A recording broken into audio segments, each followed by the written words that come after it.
Hello folks, my name is David Edgar. I'm the host of Heart and Hand, the Rangers podcast, and I'm joining you tonight after Rangers' catastrophic 2020 continues with a 1-0 home defeat to Hamilton Accies. And I wish I had some answers to present to you about just why this squad has completely fallen off a cliff in the second half of this season, but I can't. Tonight we got the greatest hits of 2020, which was Rangers failing to take chances, conceding a comedy, unforgivable goal, and then going completely to pot in the last half an hour, panicking and losing it.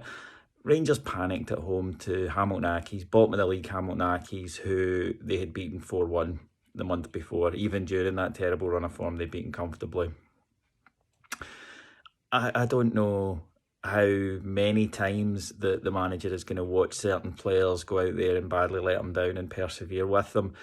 I have defended Steven Gerrard's attitude towards certain players to friends of mine many times where they've said, oh, he plays favourites, David. And I'll say, well, every manager does. And they'll say, guys can get away with certain stuff that other players can't.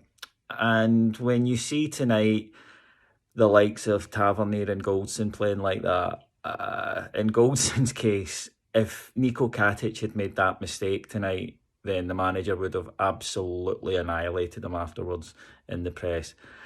Maybe he's learning in general just not to, but I maintain that the manager's issue is that he has put his trust in too many guys who don't deserve it. There are guys there who are not Rangers winners. That simple. Rangers players, sure, but they're not going to be winners in a Rangers shirt. There are guys who you could probably fathom something out with if they had those leaders on the park with them, but we don't. We've got one and he's in goal and he's hurting, and too many of the others are hiding because they don't want to be caught in the crossfire. But tonight there was no getting away from it. Everyone at Ibrox let them know what they thought of their performance tonight, because it's simply embarrassing now. The problem is that at first we thought, it was a dip, and then we thought it was a blip, but it keeps going, and results like this end up in managers being sacked. And I don't care if it's Steven Gerrard, and I don't care how well he's done in Europe. That's what happened, and the fans tonight were, the ones who turned up, because it wasn't a full house, were not happy. And I can't say I blame them. The performance we've witnessed too often, it's insipid. The manager can absolutely point to the individual error. But again, when it's happening every week, it's a pattern, it's a quality issue. We can point to missed chances. But again, after a while, when you're never taking your chances, it's a quality issue.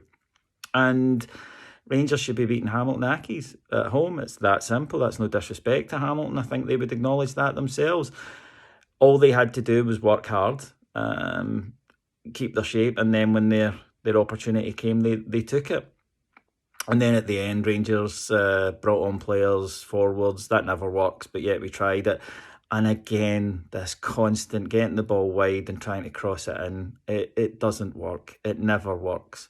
Unless you've got quality delivery, if you're just putting the ball into a packed area, then defences in Scotland will love that.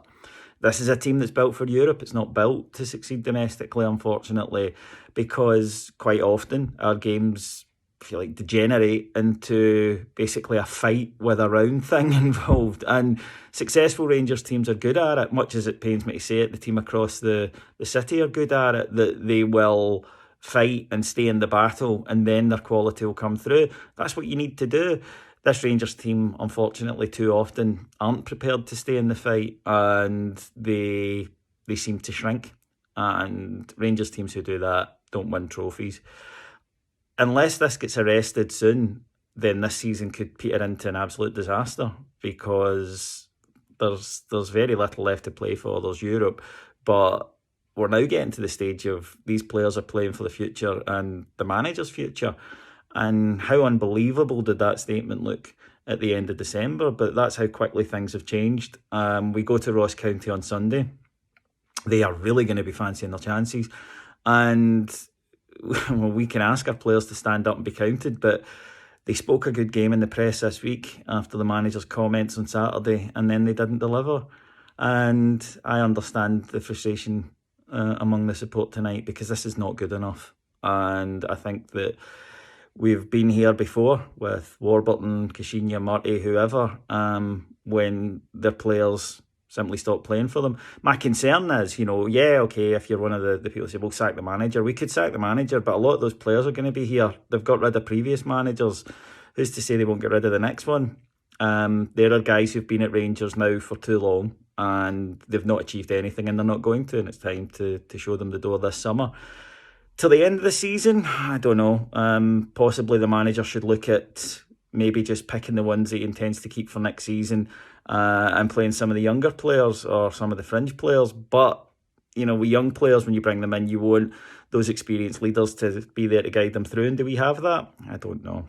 Anyway, thank you for listening to me. I will be back on Sunday. Until then, have a good week. Take care. Bye-bye.